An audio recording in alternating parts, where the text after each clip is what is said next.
पतली कमर वाली बचपन की सहेली बनी सौतन। क्या कोई है इस खाओ कंपटीशन को जीतने का दम रखने वाला?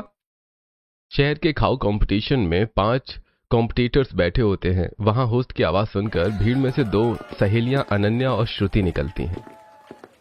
मेरे सामने खाने का चैलेंज, मैं इस खाओ कंपटीशन में भाग लूंगी। अरे तू पागल हो गई है क्या? वहाँ देख अंकल की उम्र के लोग बैठे हैं। अरे बच्ची घर जाओ और टॉफी खाओ। इस खाओ कंपटीशन को जीतना तुम्हारे बस की बात नहीं है। अंकल छोटा पैकेट बड़ा धमाका किसे कहते हैं? ये अनन्या आज आपको बताएगी। आप बस कंपटीशन पूरा होने तक ये मत कहना कि बस करो बेटी तुम जीत गई। छोटी सी अनन्या खाओ कंपटीशन में बैठ जाती है और पानी पूरी खाना शुरू करती है। जहां अनन्या की पानी पूरी खाने की रफ्तार देखकर सभी हैरान हो जाते हैं।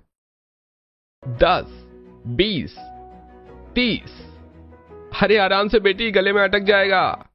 जहां दूसरे कॉम्पिटिटर्स पहली और दूसरी प्लेट में थे, वहीं अनन्या अब तक 5 बार पानी पूरी मांग चुकी होती है और ऐसी पानी पूरी खाते हुए उसे आधे घंटे बीत जाता है। उसके साथ बैठे सारे कॉम्पिटिटर्स खाते खाते पीछे की तरफ गिर जाते हैं।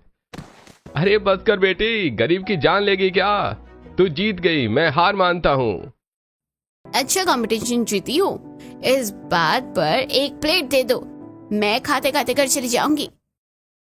होस्ट से एक प्लेट पानी पूरी लेकर अनन्या अपनी बचपन की सहेली श्रुति के साथ पानी पूरी खाते हुए घर जाने लगती है।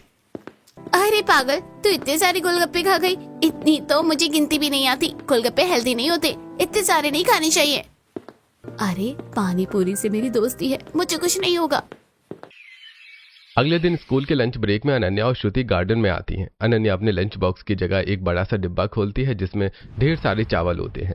साथ ही दूसरे डिब्बों में दाल और सब्जी होती है।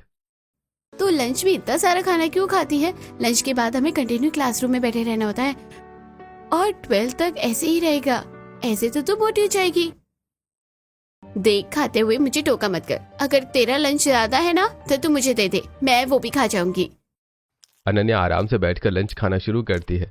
ऐसे ही लंच ब्रेक खत्म होता है और अनन्या कैंटीन से समोसे लेकर क्लासरूम में समोसे खाने लगती है। यार अभी तो तूने खाना खाया, अब तू समोसे खा रही है। मुझे भूख लगी है तो मैं खा रही हूँ, तुझे भी खाना है तो खा ले।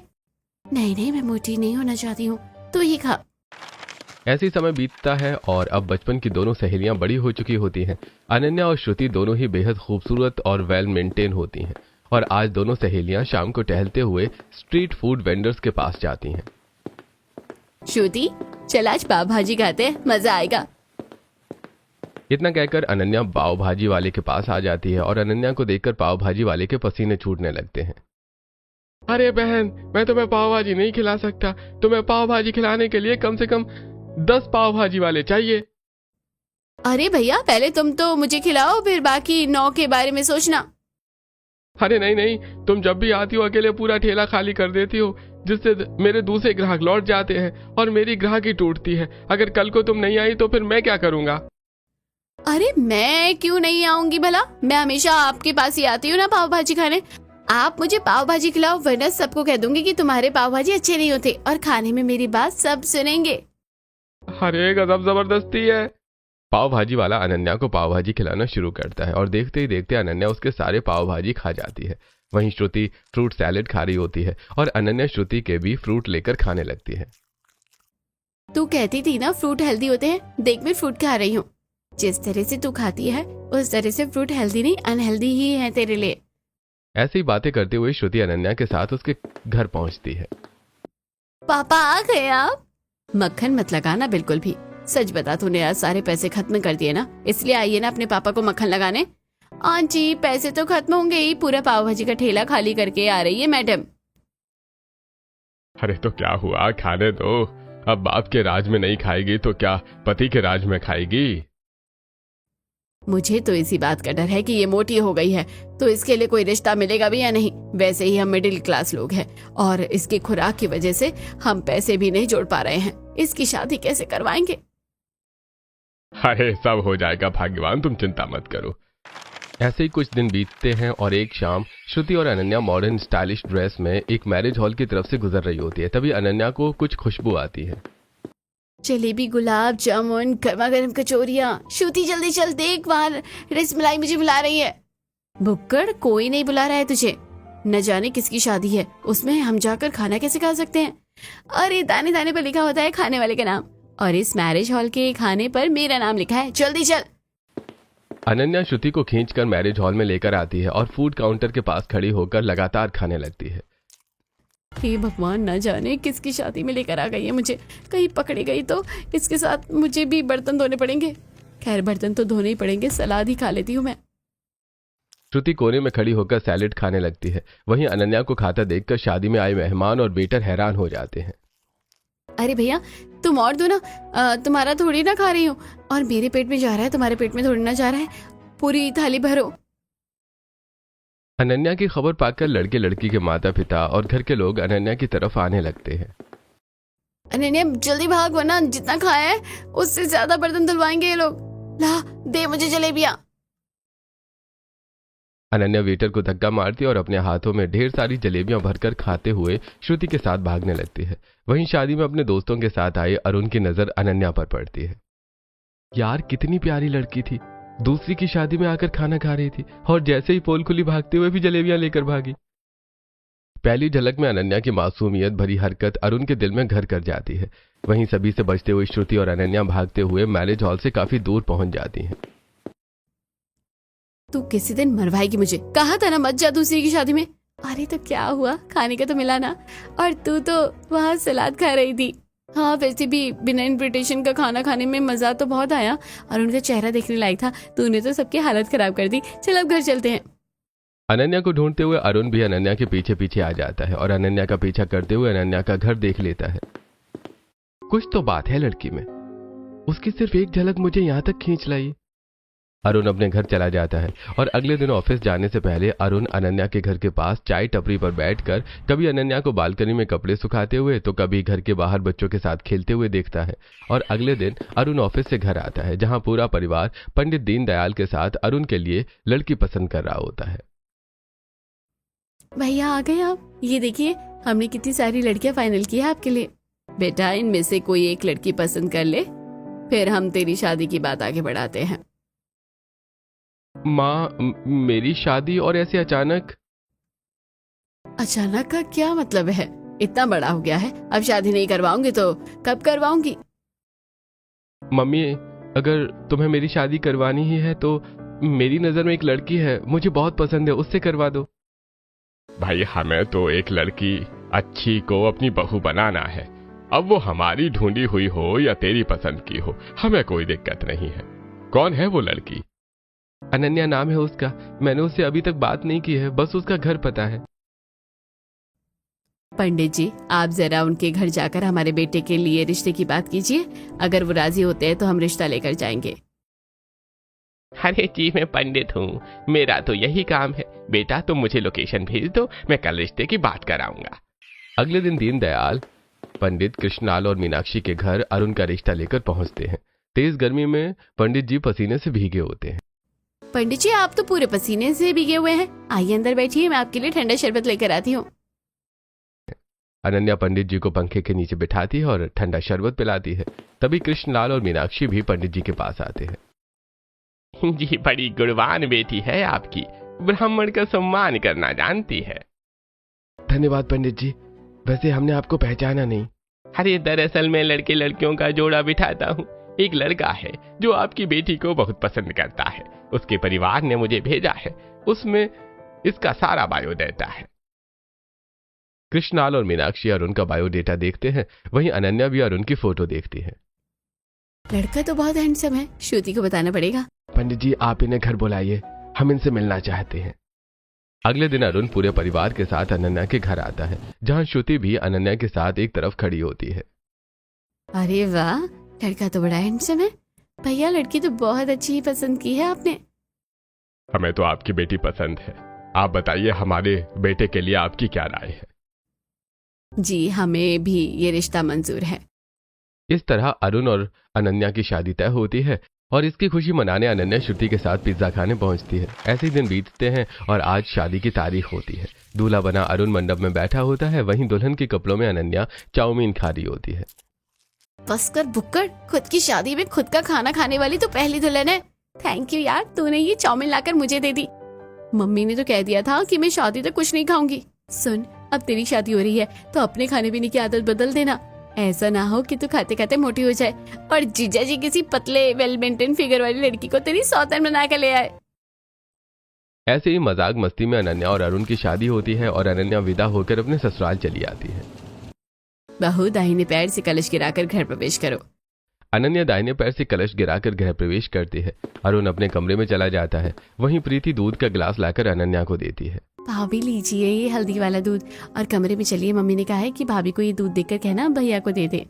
सुबह से भूखी हूँ मैं और दूध वो पियेंगे। पहले दूध मैं पीऊंगी, अगर बचा तो उनको दे दूंगी।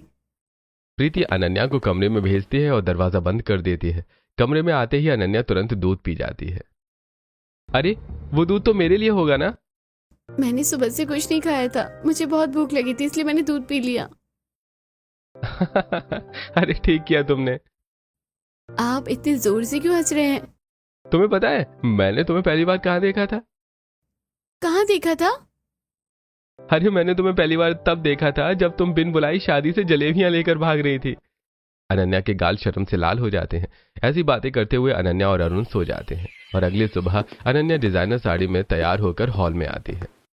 वाह भाभी, इस डिजाइनर साड़ी में आप तो बहुत ही अच्छी लग रही हैं। थैंक यू नन्ना जी। वैसे आज मेरी पहली रसोई है ना, बताइए आप लोगों के लिए क्या बनाऊं? बहू गर्मी बहुत ज्यादा है, ऐसे में हल्का खाना खाना चाहिए। दाल चावल और भुजिया बना ले। चल बहू मैं तुझे किचन दिखाती हूँ।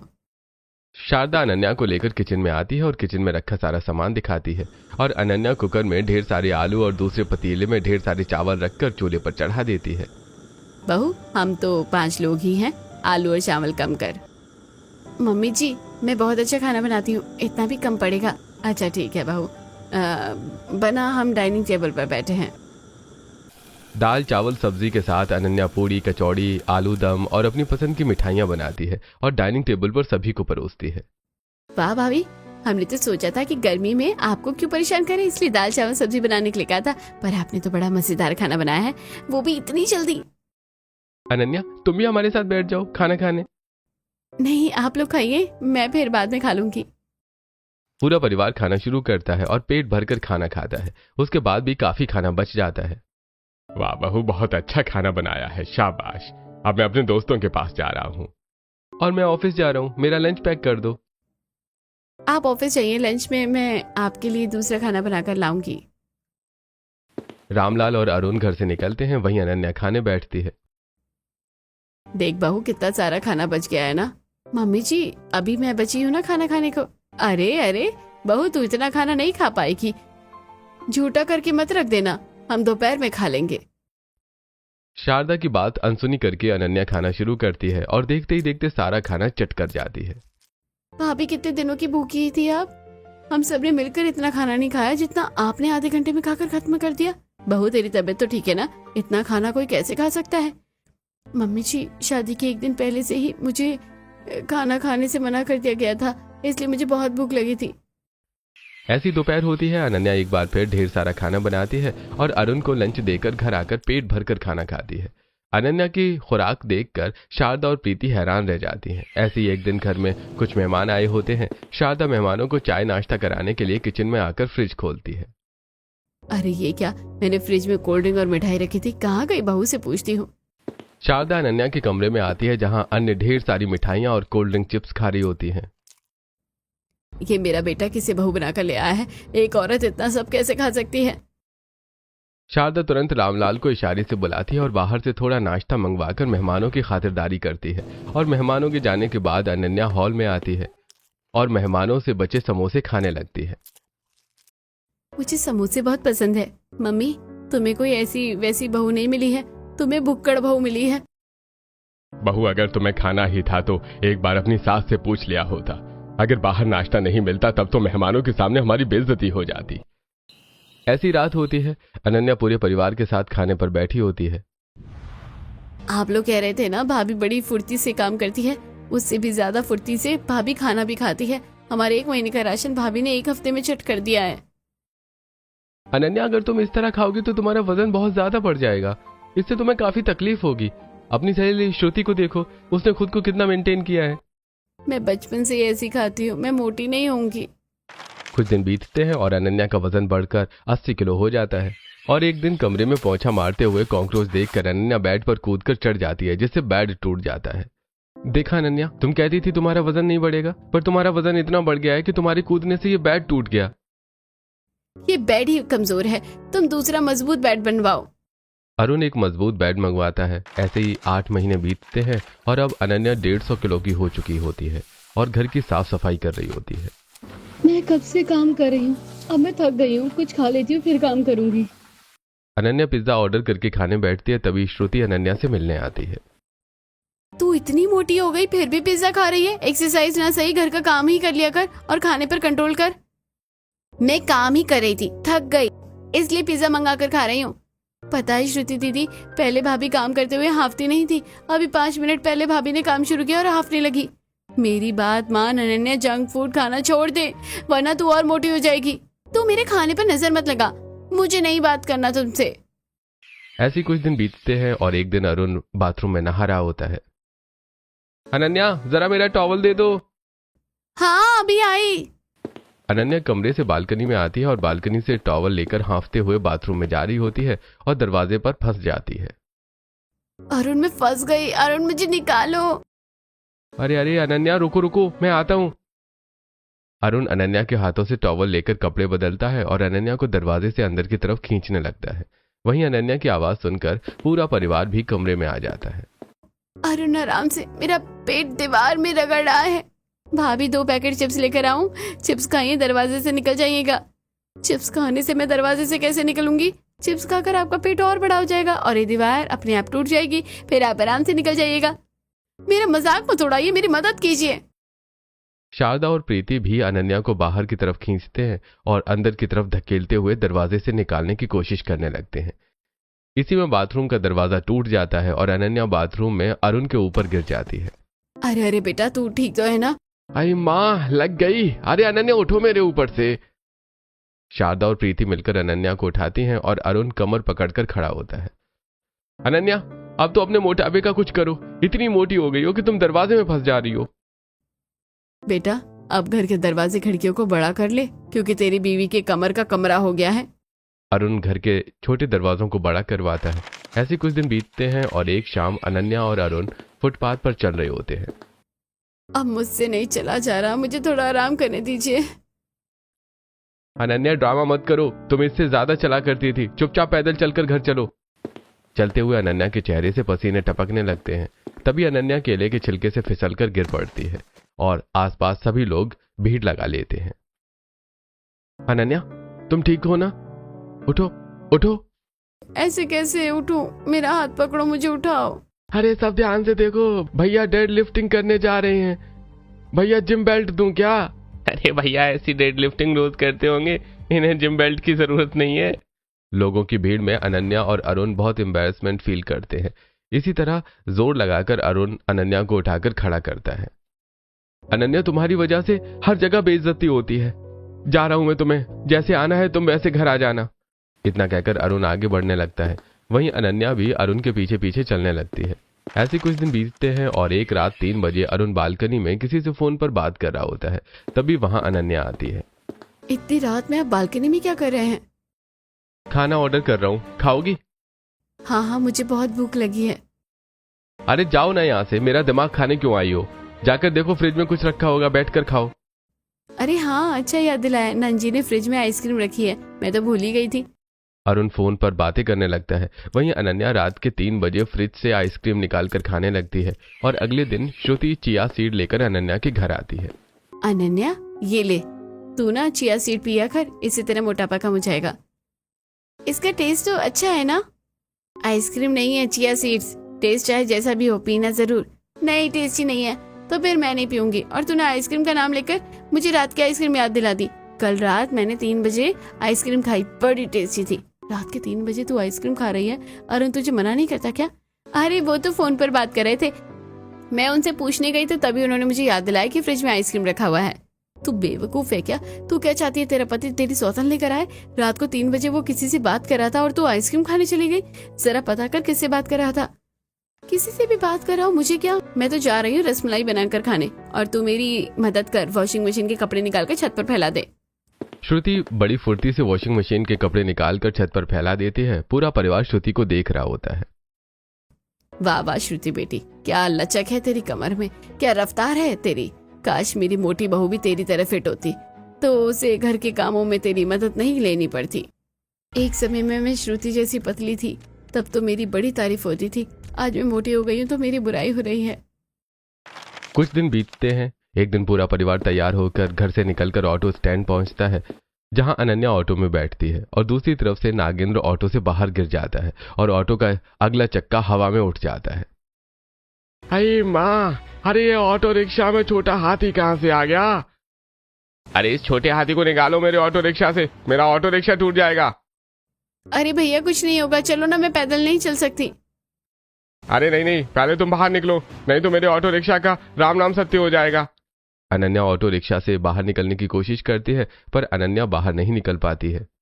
अरे भैया, अगर इसे अपने ऑटो से बाहर निकलवाना है तो अपने ऑटो का छप्पर खोलो और ऑटो के इन 2 रॉड को कटवाओ, तभी औरत बाहर निकल पाएगी। अरे भैया, मेरी बहू को बाहर निकालो, तुम्हारा जो खर्चा होगा हम दे देंगे। ऑटो का छप्पर खुलवाया जाता है और सामने की 2 रॉड काटकर अनन्या को बाहर निकाला जाता है और अरुण ऑटो वाले के नुकसान के पैसे देता है। आज से मैं कभी ऑटो रिक्शा में नहीं बैठूंगी, कभी भी जाना होगा तो मैं कैब बुक करूंगी। हाँ, मैं तो पैसे का पेड़ लगा रहा हूँ ना। 3 महीने का राशन 1 महीने में खाकर खत्म कर देती हो, ऊपर से तुम्हारे बाहर के खाने पीने का खर्च और ऐसे नुकसान तो तुम करती रहती हो। ऊपर से अब मैं कैब का खर्चा उठाऊंगा, मुझे जाना ही नहीं है तुम्हारे साथ कहीं पर। हमें भी नहीं जाना है कहीं, सब वापस चलो। अरुण दूसरी तरफ बढ़ जाता है। वहीं अनन्या सास ससुर और अपनी नंद के साथ घर वापस आकर इडली डोसा बनाती है और हॉल में बैठकर खाने लगती है। अरुण को ज्यादा ही गुस्सा करने लगा है मेरे ऊपर। मैं ऑटो रिक्शा में फंस गई, इसमें मेरी क्या गलती है? वो ऑटो रिक्शा ही छोटी थी। तभी अरुण श्रुति के हाथों में हाथ डालकर घर के अंदर आता है। श्रुति, तू समझा ना अरुण को कुछ। अनन्या, मुझे कुछ समझाने की जरूरत नहीं है। अरे मैं अब सब समझ गया हूँ। तुम आराम से इडली डोसा खाओ, मैं और श्रुति कमरे में जा रहे हैं। आप मेरी दोस्त के साथ कमरे में क्यों जाएंगे? देख रही है मम्मी जी क्या कह रहे हैं अरुण। मम्मी पापा, प्रीति और अनन्या तुम भी सुन लो। श्रुति मेरी गर्लफ्रेंड है और आज से श्रुति हमारे साथ रहेगी। ऐसा घटिया मजाक मत करिए वरना मैं मायके चली जाऊंगी। मैं मजाक नहीं कर रहा हूँ। मैं और श्रुति एक दूसरे को बहुत दिन से डेट कर रहे हैं। आई लव श्रुति। ये सच है, मैं भी अरुण को पसंद करती हूँ।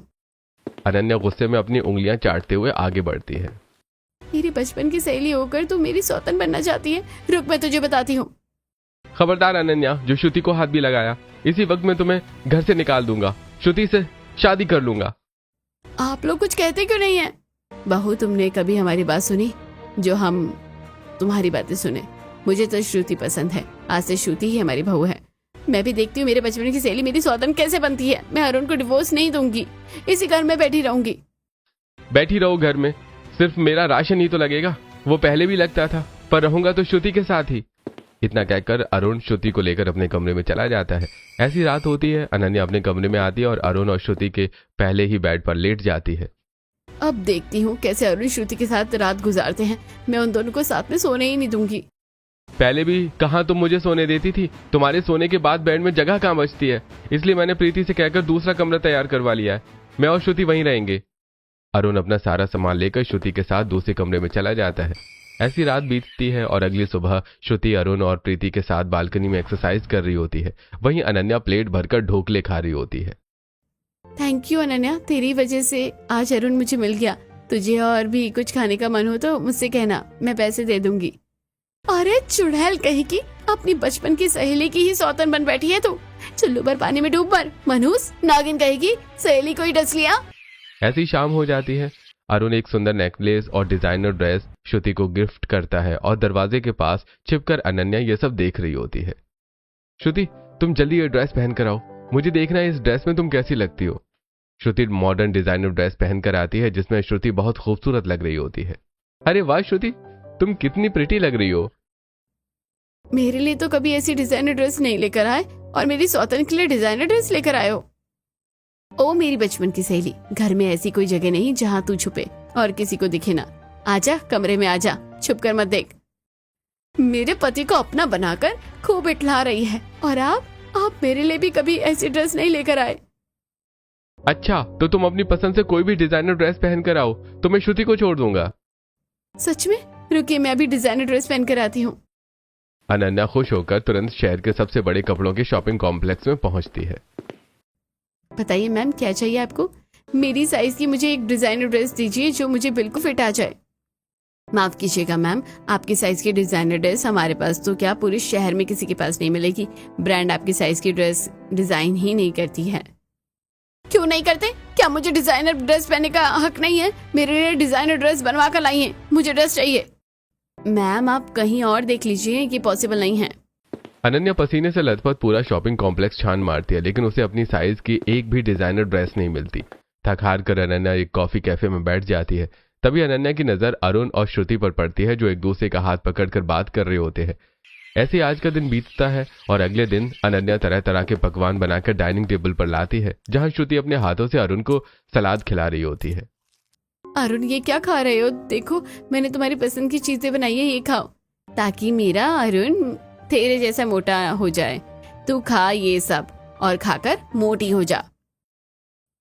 चुड़ैल, तू ही मेरे पति और मेरे बीच में आई है। आज तो जो हो जाए, मैं तुझे ककड़ी की तरह तोड़ दूंगी। अनन्या श्रुति को मारने आगे बढ़ती है, तभी श्रुति फुर्ती से हट जाती है और अनन्या डिसबैलेंस होकर जमीन पर गिर पड़ती है। अरे मुझे उठाओ। मैंने तेरा पति नहीं छीना है, तूने खुद अपना पति गंवाया है। अगर हिम्मत है तो मेरी तरह स्लिम होकर दिखा, तेरा पति खुद तेरे पास आ जाएगा। पर जो खुद उठ नहीं सकती वो वेल मेंटेन फिगर कैसे बनाएगी? अरे चलो श्रुति, यहाँ से हमें फंक्शन में जाना है, मैं तुम्हें अपने ऑफिस के फंक्शन में लेकर चलता हूँ। श्रुति और अरुण हाथों में हाथ डालकर घर से निकल जाते हैं। यह देखकर अनन्या का खून खौल उठता है। अनन्या किसी तरह उठती और मायके आकर सारी बात अपने माता पिता को बताती है। तुझे तो मैं पहले ही कहती थी कि मत खा, इतना मोटी हो जाएगी। इसमें बेचारे अरुण की क्या गलती है? हर पति को ऐसी पत्नी चाहिए होती है जो सुंदर हो। माँ, मैं अब अपना आप को बदल लूंगी। मैं पहले जैसी पतली बनूंगी और अरुण को सबक सिखाऊंगी। उसने मुझे धोखा देकर बहुत गलत किया है। अब पतली होकर क्या करेगी? जब होना था तब हुई नहीं। अरे मीनाक्षी, अगर बेटी मेरी पतला होना चाहती है तो हमें उसका साथ देना चाहिए। बेटी पतली हो, तेरा पिता तेरे साथ है। अगले दिन सुबह 5 बजे अनन्या पार्क पहुंचती है और रनिंग शुरू करती है। तभी कुछ औरतें, अब अकल आई इसे, जब इसके पति इसकी ही बचपन की सहेली को स्वतंत्र बनाकर ले आया है। ताने सुनकर अनन्या तेज दौड़ना शुरू करती है, लेकिन थककर जमीन पर गिर जाती है। ये पतली होगी, इसके बस की बात नहीं है। ये सिर्फ खा सकती है, पतली नहीं हो सकती। नहीं, मैं पतली होंगी, मुझे पतली होना है। अनन्या दोबारा खड़ी होती है और बड़ी मुश्किल से मैदान का एक चक्कर लगाकर घर लौटती है और पोछा मारना शुरू करती है। अरे तुझे तो पोछा मारने में थकान हो जाती है, चल लिट्टी खा ले। हट जाओ माँ, मुझे परेशान मत करो। आज से मैं सिर्फ श्रुति की तरह उबलती हुई सब्जियां और सलाद खाऊंगी, वो भी दिन में सिर्फ 2 बार। अनन्या घर का सारा काम अकेले करती है और थकान से चूर होकर उबली हुई सब्जियां खाने बैठती है। चाहे जैसा भी स्वाद हो, मैं उबली हुई सब्जियां ही खाऊंगी। कुछ दिन बीतते हैं। पार्क में दौड़ने आई अनन्या श्रुति और अरुण को साथ में एक्सरसाइज करते हुए देखती है। थैंक यू श्रुति, ये बार बार तेरा अरुण के नजदीक आना मुझे और मोटिवेट करता है। आज अनन्या बिना थके पूरे ग्राउंड के 10 चक्कर लगाती है। ऐसे दिन बीतने लगते हैं और 6 महीने के बाद अनन्या पहले से भी ज्यादा स्लिम और वेल मेंटेन्ड फिगर हासिल कर लेती है और रात 3 बजे अनन्या की नींद खुलती है। मैं सो नहीं सकती, मुझे श्रुति और अरुण को सबक सिखाना है। रात के 3 बजे अनन्या अपने कमरे में रस्सी कूदने लगती है। ऐसे कुछ दिन बीतते हैं। एक दिन डिजाइनर कपड़ों में तैयार अनन्या अपने माता पिता के साथ हॉल में खड़ी होती है। देखिए मम्मी पापा, मैंने कर दिखाया, मैं दोबारा पहले जैसी पतली हो गई हूँ। बेटी, इसका क्या फायदा? अरुण तो श्रुति से शादी करने वाला है। उसने डिवोर्स पेपर और इनविटेशन कार्ड भिजवा दिया है। मैं भी देखती हूँ वो चुड़ैल मेरे अरुण से कैसे शादी करती है। आज मैं अपने अरुण को वापस पालूंगी। इतना कहकर अनन्या डिवोर्स पेपर और इनविटेशन कार्ड लेकर अपने ससुराल पहुंचती है। आप कौन है? मेरे उस सौतन और धोखेबाज पति को बुलाओ, वो पहचान लेंगे मुझे, मैं कौन हूँ। अच्छा, तू तो पतली हो गई। पर अब क्या फायदा, अरुण और मैं शादी करने वाले हैं। अरुण, तुम श्रुति से शादी मत करो, देखो मैंने खुद को कितना फिट कर लिया है। अच्छा, और अगर कल तुम फिर पहले जैसी खाने लगी और मोटी हो गई तो? नहीं अरुण, अब मैं समझ गई हूँ, फिट होना बहुत जरूरी है। नहीं, मुझे तुम पर भरोसा नहीं है। मैं तो श्रुति से ही शादी करूंगा। मैंने अभी तक तुम्हें डिवोर्स नहीं दिया है। मैं जा रही हूँ पुलिस कंप्लेंट करने। इस श्रुति को तो मैं जेल भिजवाऊंगी। अनन्या पुलिस को फोन लगाने लगती है। तभी श्रुति आगे बढ़कर अनन्या का फोन छीन लेती है। पागल हो गई है क्या? अपनी बचपन की सहेली को जेल भिजवाएगी? हाँ, तुझे तो मैं जेल भिजवाऊंगी। और अरुण, अगर तुम मेरे साथ नहीं रहोगे तो तुम्हें भी जेल भिजवा दूंगी। अरे नहीं बहू, ऐसा मत करना। अनन्या, मैं और श्रुति रिलेशनशिप में नहीं है। हम बस तुम्हारे मन में खुद को बदलने की भावना जगाने के लिए ये एक्टिंग कर रहे थे। अनन्या, तू मेरी बचपन की सहेली है, मैं तुझे धोखा कैसे दे सकती हूँ? ये सब मेरा प्लान था, मुझे माफ कर दे। मैं कैसे मान लूं? अपनी मम्मी से पूछ ले। अनन्या अपनी माँ से कॉल पर सब पूछती है। श्रुति, तूने साबित कर दिया तू मेरी बचपन की सहेली है। मेरे लिए तूने कितनी बदनामी सही, लोग तुझे क्या क्या कहते होंगे। अपनी बचपन की सहेली के लिए इतना तो कर सकती हूँ। अब संभाल अपने पति को और अपने ससुराल को। अनन्या और श्रुति गले मिलती हैं और अब अनन्या अपने परिवार के साथ हंसी खुशी रहने लगती है।